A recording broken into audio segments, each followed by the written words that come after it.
meus irmãos, na paz do Senhor Jesus Cristo. Amém.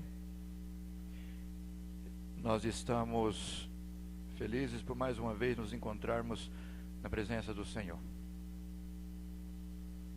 Nós vamos refletir aqui um pouco na palavra do Senhor hoje, com o tema: um Deus que é grandioso em perdoar. Esse será o tema da nossa reflexão nessa princípio de noite aí. Já estamos no segundo dia da semana, né? Passamos o primeiro pôr do sol, já estamos no segundo dia da semana. E pela graça do Senhor nós estamos aqui mais uma vez. A palavra do Senhor no livro de Samuel diz que até aqui nos ajudou o Senhor nosso Deus, até aqui. E que todos os dias que você viver nessa terra, diga: Senhor, me ajude, porque eu preciso muito do Senhor. Me ajude a vencer, me ajude a enfrentar os desafios que nós temos que ainda enfrentar enquanto nós estivermos aqui neste mundo. Hoje nós falaremos um pouco sobre o rei Davi. Um homem que teve a sua trajetória, foi escolhido por Deus para ser um dos reis de Israel.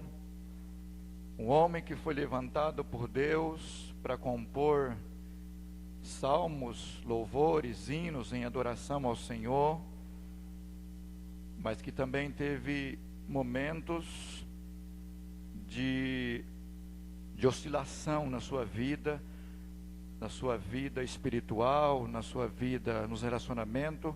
Então hoje nós falaremos um pouco, será um dos personagens bíblicos que nós iremos mencionar nessa reflexão dessa noite.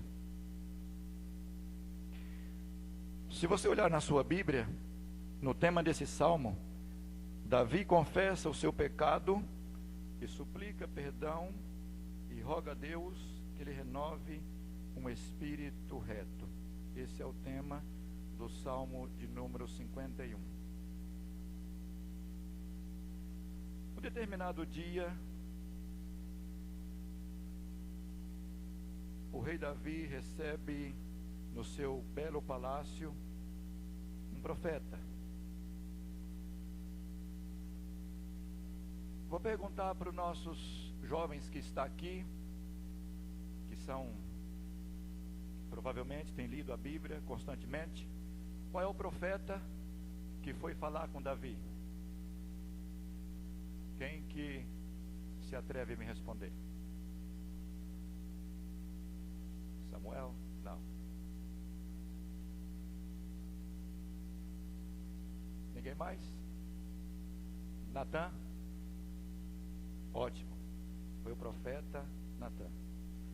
O profeta Natã, um determinado dia, vai visitar o rei Davi.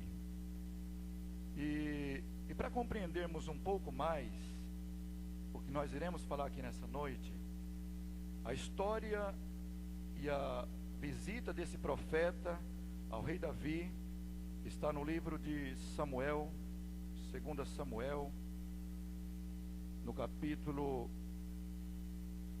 11. Mas na verdade a história desse rei, o momento de sua oscilação começa no capítulo 11, e depois, quando ele recebe a visita do profeta Natã, está no capítulo 12. Imagine um rei que tem vários soldados, várias pessoas ali para estar guerreando, está combatendo contra os seus inimigos. Tem um soldado que é muito fiel ao seu reino, é muito fiel ao seu rei. Mas esse soldado, ele é casado com uma bela mulher, uma linda mulher, por nome de Betseba. E um determinado dia está acontecendo em que ele sai para a guerra.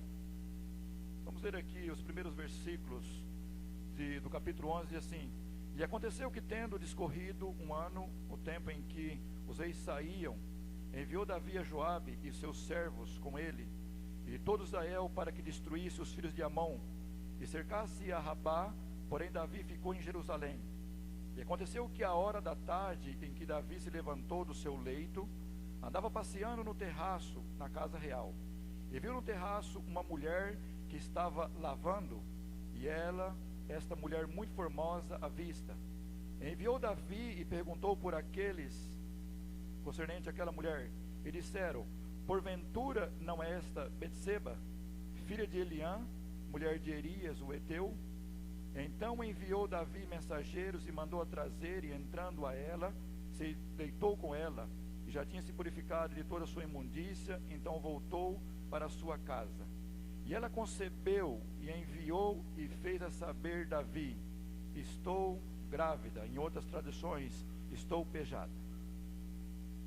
Pare para pensar no que está acontecendo na vida do homem segundo o coração de Deus, do rei Davi. Você sabe o que eu acho incrível da Bíblia, meus irmãos? É que a Bíblia, ela não é um livro que esconde as baixas dos homens de Deus. A Bíblia não é um livro que de uma certa forma encobre a queda dos homens de Deus. A Bíblia, ela é um livro transparente, e é um livro real, porque ela é a palavra do Senhor. E a palavra do Senhor disse que Deus, ele é verdade em todos os sentidos quando nós estamos relacionando a Deus. Deus é verdadeiro. Agora, quando você olha para a vida de Davi, este homem em que, segundo o profeta, depois vai dizer que ele foi tirado atrás dos currais das ovelhas, ele é colocado por Deus, ele é ungido pelo profeta Samuel, ele é colocado para ser rei de Israel, mas em um dia ele vacila. Enquanto os seus soldados saem para guerrear, ele está tirando uma bela soneca, está dormindo, ele acorda, e quando ele abre os seus olhos, ele olha para uma mulher em que não era para ele desejar ela. Ele olha para uma mulher que não é sua. Ele olha para uma mulher que é uma esposa dos seus mais fiéis soldados, mas ele a cobiça. Ele quer Betseba para ele, e por ser rei, ele manda chamar ela, e diz: olha, vem até aqui. E o texto é muito claro, que quando ela vem, eu não sei qual foi o argumento que ele utilizou com ela, eu não sei qual foi a lábia que ele usou, como se diz por aí, a conquista que ele utilizou para poder conquistar aquela mulher, mas ele tem um relacionamento com ela. Então, quando ele ouve a notícia de que essa mulher está grávida, aí, como se diz no ditado popular, a casa caiu, porque agora tem que arrumar uma solução para isso. E sabe qual foi a solução que ele arrumou? Nós temos que dar um jeito no Urias. Parou para pensar a situação, meus irmãos? Esse rei, ele tem um soldado que é fiel ao seu rei, é fiel ao seu reinado, e de alguma forma ele precisa armar alguma estratégia para que esse soldado não fique sabendo que a sua linda mulher Betseba está grávida do rei. Então ele precisa dar um jeito, ele precisa fazer de alguma forma. Então ele tenta a tentativa, quando ele diz assim, olha, e quando ele chega, ele diz: olha, você desce para a tua casa, você se alimenta, fica com a tua esposa, passa a noite com ela. Mas esse homem é fiel ao seu rei, ele não vai para casa, ele fica ali, ele fica juntamente com os outros soldados, ele não vai para a sua casa. Então ele, aqui no verso de número 11, então disse Urias a Davi: a arca de Israel e Judá ficam em tendas, e Joabe meu senhor e seus servos, meu senhor, estão acampados no campo.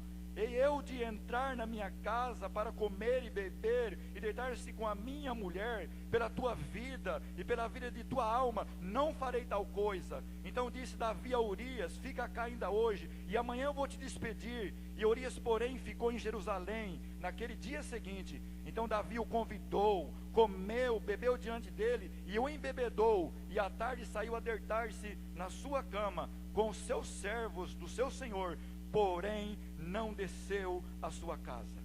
Versículo número 14. E sucedeu que pela manhã Davi escreveu a carta a Joabe, e mandou-lhe por mão do próprio Urias, e escreveu na carta dizendo: pondo Urias na frente da maior força da peleja, e retirai-vos de trás dele, para que seja ferido e morra. Parabéns, está ótimo, que atitude bonita. Aí você olha para uma situação como essa e você diz assim: há perdão? Há perdão para uma atitude tão covarde como essa? Há perdão? Há perdão, porque o nosso Deus é grandioso em perdoar. Há perdão. Então Urias não vai. Só que quando ele vai para a guerra, presta bem atenção, irmãos, esse homem, ele vai levar uma carta, que está assinando a sua própria sentença de morte, mas por ser fiel ao seu rei, ele não abre essa carta. Ele está levando uma sentença de morte, e é a sua própria sentença, mas ele é fiel a Davi, ele é fiel ao seu reino. Então ele vai e entrega a Joabe, e no dia que ele sai para a guerra, no versículo 17, e saindo homens da cidade, pelejando com Joabe, caíram alguns dos povos servos de Davi, e morreu também Urias o heteu. Então enviou Joabe, e fez saber Davi a todo o sucesso daquela peleja, e deu ordem aos mensageiros, dizendo: acabando tu de contar ao rei todo o sucesso dessa peleja. E sucedeu que o rei encolorize e diga: por que vos chegaste tão perto da cidade a pelejar? Não sabeis que havia de tirar o muro? E quem feriu Abimeleque, filho de Jerubezete, e lançou numa mulher, sobre ele o muro, um pedaço de mó, correndo, e morreu também em Tebés. Porque chegaste ao muro, e dirás também: morreu o teu servo Urias o heteu. Então aqui no verso de número 25, e disse Davi o mensageiro: assim dirás também a Joabe: não te pareça isto mal aos teus olhos, pois a espada tanto consome este como aquele. Esforça-te a tua peleja contra a cidade, e derrota, e esforça-te e fazes assim. Urias está morto. Betseba está esperando um filho do rei Davi. Aparentemente o plano deu tudo certo. Urias está morto. Betseba está esperando um filho meu. Dentro de algum tempo esse filho vai nascer, e tudo está resolvido. Tudo está, o plano está dando tudo certinho, está tudo ótimo, está tudo perfeito. Está tudo perfeito mesmo? Ou não está perfeito? E aí entra o capítulo de número 12, é quando o profeta vai dar a notícia de que todo aquele plano armado não está oculto diante do olhar santo do Deus Todo-Poderoso. E há um profeta que diz assim: ao Senhor o culpado ele não tem por inocente. Se eu sou culpado, eu sou culpado. Se eu sou inocente, eu sou inocente. Mas o culpado, Deus não tem por inocente. Então o profeta chega a Davi no seu belo palácio. E o incrível é que esse profeta, ele não vai chegar no palácio e cumprimenta o rei Davi e diz assim: olha, você cometeu um pecado muito grave. Então ele começa como que uma espécie de uma parábola, e os primeiros versos diz assim: e o Senhor enviou a Natã a Davi, e entrando ele a Davi, disse-lhe: havia numa cidade 2 homens, um rico e outro pobre. O rico tinha muitíssimas ovelhas, Mas o pobre não tinha coisa nenhuma, a não ser uma pequena cordeira, que comprara e criara, e tinha crescido, e com ele os seus filhos igualmente, o seu bocado comia, e no seu copo bebia, e dormia no regaço, e tinha como filha. E vindo um homem, rico viajante, deixou este a tomar as suas ovelhas e suas vacas, para guisar para o viajante que viera a ele, e tomou a cordeira do homem pobre, e preparou para o homem que viera a ele. Então o furor de Davi se acendeu de grande maneira contra aquele homem, e disse a Natã: vive o Senhor, que é digno de morte o homem que fez isto. Pela cordeira tornará a dar quadruplicado, porque fez tal coisa, porque não se compadeceu. Então o profeta agora vai dizer para Davi. Então disse Natã a Davi: tu és este homem, assim diz o Senhor Deus de Israel: eu te ungi rei sobre Israel, e te livrei das mãos de Saul, e te dei a casa do teu senhor, as mulheres do teu senhor, no teu seio também dei a casa de Israel de Judá. E isto é pouco, e mais te acrescentaria tais coisas e muitas coisas, porque pois desprezaste a palavra do Senhor, fazendo mal diante dos teus olhos, e Uria o Heteu feriste a espada, e a sua mulher tomaste por tua mulher, e ele mataste com a espada dos filhos de Amon. Agora todo esse pecado, toda essa estratégia, ela cai por terra diante do olhar do rei Davi.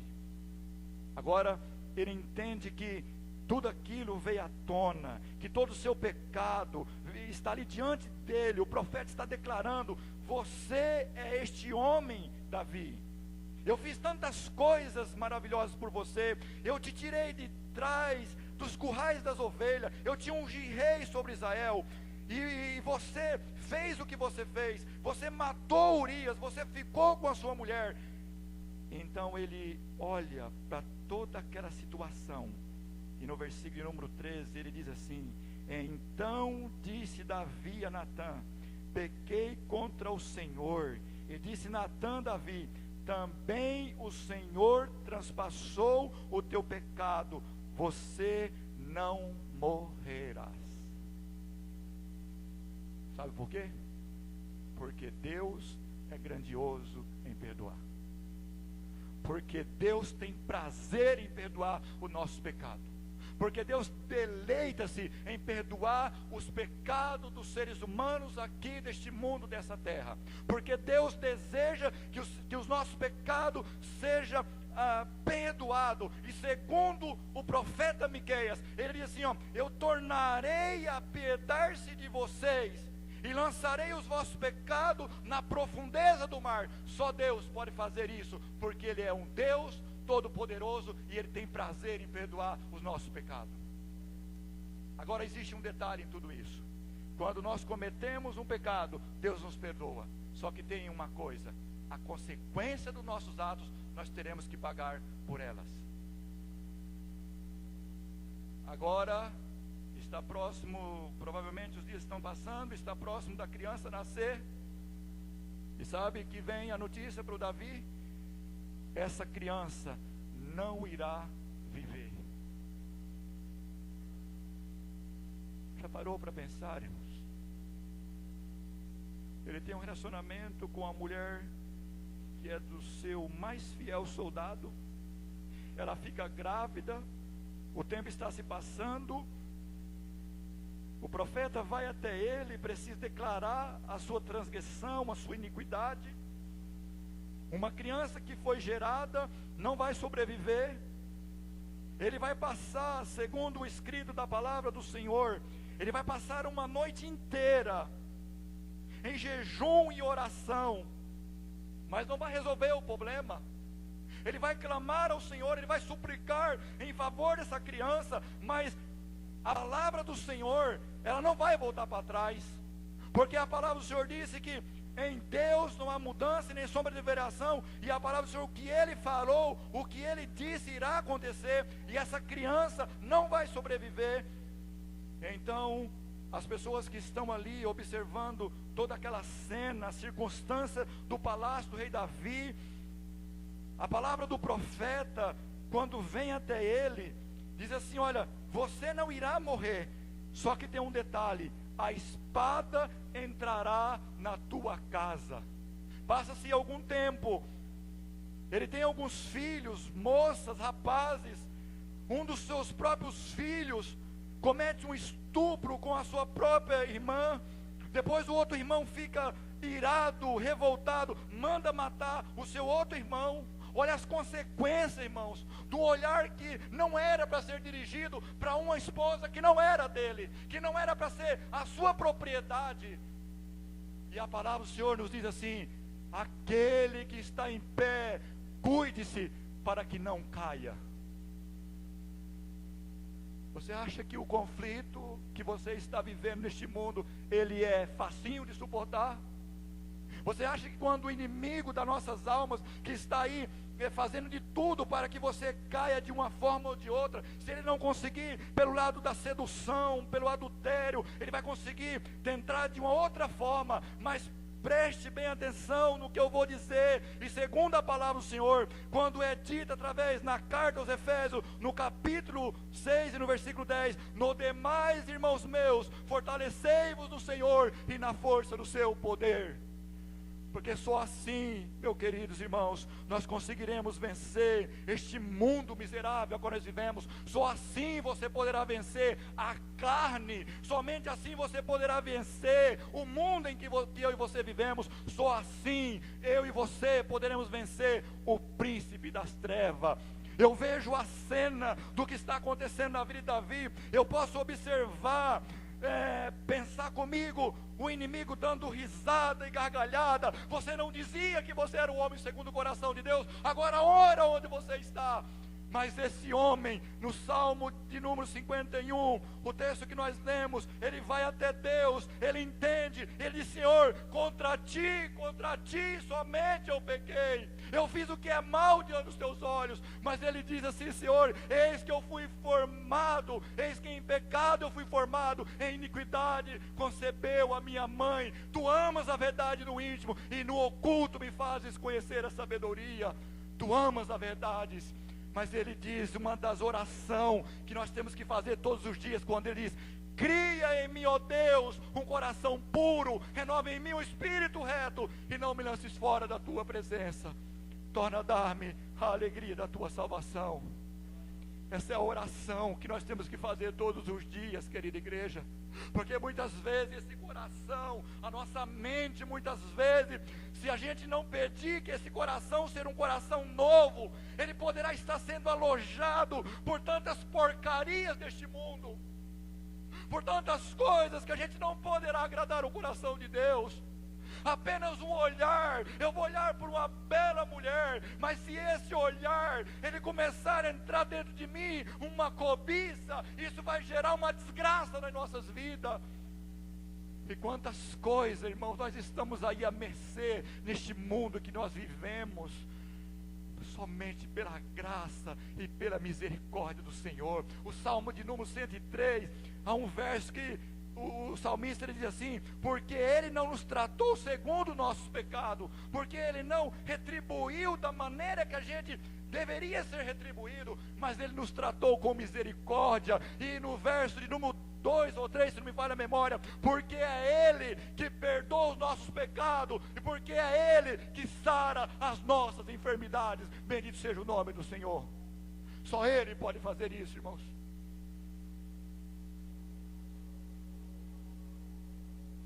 Eu não sei se eu já contei isso aqui, mas hoje eu estou sentindo um desejo no coração de falar, transmitir esse testemunho aqui para vocês.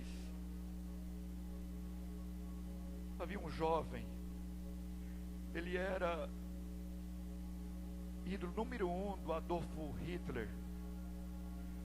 Hitler foi um dos homens que matou muita gente, milhões de pessoas. E esse rapaz, ele era apaixonado por Hitler. Ele estava na Colômbia. E um determinado dia, num diagnóstico no médico, o médico diz assim: você está com câncer no cérebro. E ele, depois de ter feito mais de uma cirurgia, o estado dele foi agravando. E a sua mãe uma serva do Senhor, um dia convidou um pastor para visitá-lo. Ele estava definhando dia após dia numa cama. E os médicos dizem assim: ele tem apenas uma semana de vida, não mais do que isso. E quando ele olha para a face daquele pastor, ele diz assim: pastor, antes de eu morrer, eu quero me batizar. O pastor olhou para ele e disse: você não tem condição física de se batizar, você está muito mal. Você está muito mal, você não conseguirá nem chegar ao tanque batismal, ou num rio, ou numa lagoa, você não tem condição para isso. E ele insistiu e disse: pastor, eu quero me batizar. E naquela residência havia uma banheira enorme, e aquele servo do Senhor disse para a mãe daquele rapaz: encha a banheira. E ela foi e encheu, e ele fez o batismo daquele jovem dentro de uma banheira. E ele dizia: eu, como ministro do Evangelho, eu o batizo em nome do Pai, do Filho e do Espírito Santo. E os médicos tinham dado para ele apenas uma semana de vida, e aquele rapaz aguentou mais um mês de vida. E naquele um mês de vida, ele não tirou a Bíblia da sua mão. E depois de um mês, ele dormiu no Senhor. Sabe por quê? Porque Deus é grandioso em perdoar. Deus perdoou Davi, irmãos. E vamos nos esforçar, vamos pedir a Deus que nós conseguiremos chegar até o final da nossa trajetória. Porque há muitas coisas lindas que você irá conhecer no céu. Há muitas coisas lindas que você verá lá. E se tem algo que eu tenho desejo no meu coração, é de encontrar esses personagens bíblicos. Mas eu tenho muito desejo no meu coração de encontrar Davi no reino dos céus. É claro que o primeiro que queremos ver é o nosso Salvador, mas existem muitos personagens bíblicos que eu quero encontrar no céu. Mas eu quero encontrar você também lá. Eu quero encontrar você lá. Porque sabe, nessa trajetória, muitas vezes a gente tropeça, a gente cai, a gente espatifa no chão. Mas Deus, pelo teu amor poderoso, Ele estende a tua mão e diz: filho, eu estou disposto a te levantar. Eu estou disposto a estender o meu braço poderoso e te fazer você vitorioso. Porque Davi o foi, querida igreja. E se você for lá em Atos 13 e no versículo 22, você vai encontrar o relato do médico Lucas, quando ele dizia: eu encontrei a Davi, homem segundo o meu coração, e ele executará toda a minha vontade. Se você for à carta aos Hebreus, no capítulo 11, você encontrará esse homem lá, na galeria dos vencedores. Sabe por quê? Porque Deus é grandioso em perdoar. Muitas vezes a gente olha para a nossa situação, e muitas vezes não queremos olhar para os céus e dizer: Senhor, será que há possibilidade de perdão para mim? Eu não sei porque Deus colocou essa palavra no meu coração, mas Deus o sabe. Você é o ser que Ele mais ama nesta vida, querida igreja. Você é o ser que ele mais tem simpatia. Você é a propriedade peculiar desse Deus Todo-Poderoso. E ele olhou para Davi e disse: olha, o teu pecado foi grave, mas você não irá morrer, você irá vencer, você irá triunfar, porque eu vou te levantar, eu vou te dar vitórias e mais vitória, porque eu sou Deus. E a palavra do Senhor disse que o que confessa e deixa alcançará misericórdia. O que confessa e deixa alcançará misericórdia vindo da parte do Senhor. Profeta Isaías, no capítulo 55, querida igreja. Eu gosto muito desse capítulo, o versículo de número 3, e o versículo de número 6, e o versículo de número 7. O versículo de número 3 diz assim: inclinai os vossos ouvidos e vinde a mim, e ouvi, e vossa alma viverá. Porque convosco farei um concerto perpétuo, dando as firmes beneficências de Davi. Versículo número 6: buscai ao Senhor enquanto se pode achar, invocai-o enquanto está perto. Deixe o ímpio o seu caminho, o homem maligno os seus pensamentos, e se converta ao Senhor, e se compadecerá dele, e torne-se para o nosso Deus, porque Ele é grandioso em perdoar, porque Ele é grandioso em perdoar. Há muita gente que hoje já foram embora deste mundo, querida igreja. Há muitas pessoas que exatamente no dia de hoje morreram em acidente de trânsitos. Existe muita gente no dia de hoje que morreu de parada cardíaca. Existe muita gente hoje que morreu assassinado. E talvez muitas pessoas dessas não tiveram nem tempo de dizer: Senhor, me perdoa pelos meus pecados, e foi embora deste mundo, querida igreja. Por isso que o conselho da palavra dele, esse conselho, ele é para mim e é para você, independentemente do tempo que você tem de vida religiosa ou cristã. Busque ao Senhor enquanto você pode achar, invocai-o enquanto ele está perto. O tempo é hoje, porque o amanhã é um futuro que você não sabe se você chegará lá. Eu já tive noites aqui nesse quarto, aqui nessa casa, que eu olhei para mim, para minha situação, e eu pensava: eu não sei se eu acordarei vivo no dia seguinte. Mas quando amanheceu o dia, eu estava de pé. Eu não sei quanto tempo eu vou viver neste mundo, e também não estou preocupado. Mas tudo que eu quero pedir para o Senhor, e hoje eu quero fazer menção do homem que estava do lado do nosso Senhor Salvador Jesus Cristo. Nos últimos momentos da sua vida, lá na cruz do Calvário, esse homem está do lado do Senhor Jesus, mas ele faz um pedido. Eu gostaria que esse fosse o pedido que nós fizéssemos aqui nessa noite. E ele disse: Senhor, lembra-te de mim quando entrares no teu reino. E Jesus diz assim: em verdade te digo hoje, estará comigo no paraíso. O paraíso é que Deus tem para você. A eternidade nos aguarda. Mas todos os dias eu tenho que reconhecer que eu preciso desse Deus. Todos os dias eu tenho que reconhecer o quanto eu careço dele.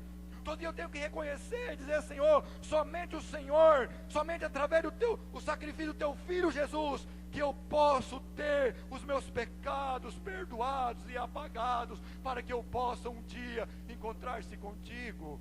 E a carta aos Hebreus diz assim: segui a paz com todos os santos e a santificação, sem a qual ninguém verá o Senhor.